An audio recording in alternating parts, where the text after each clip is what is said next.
আজিম পাগলাকে দিয়ে কোনো ধরনের ময়লা বেঁচে ফেলানোর জন্য চেষ্টা করবেন না।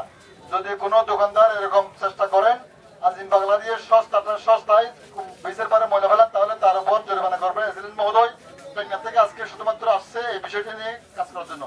আপনাদেরকে আমরা অনুরোধ করতেছি, এখানে আমাদের বাজারের পক্ষ থেকে লোক নিয়োগ করা হয়েছে, আপনারা অনুগ্রহ করে ওই লোকদেরকে ময়লাগুলো দিবেন। কোনো মুহূর্তে পাগলকে দিয়ে ময়লাগুলো বাজারের বেঁচের মধ্যে ফেলার চেষ্টা করবেন না। আমি আপনাকে বলে দিচ্ছি, আজকে থেকে পাগলকে দিয়ে কেউ কোনো ময়লা যেন বেঁচে না ফেলেন।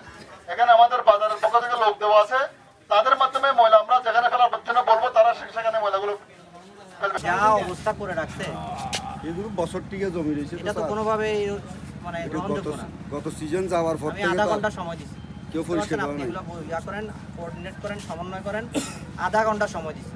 আধা ঘন্টার মধ্যে এটা পরিষ্কার হবে, তাহলে আমি এখানে সবগুলো দোকান এগুলো সিল করে দেবো একবারে। এই পুরো সাইডটার কোনো পলিথিন থাকবে না। তো নতুন এবং ফিরে আসা গ্রাহকদের জন্য নগদে চলছে ক্যাশব্যাক সহ প্রতিদিন হাজারো উপহার জেতার সুযোগ। হবে আশা আর ফেরা, সারপ্রাইজ সেরা।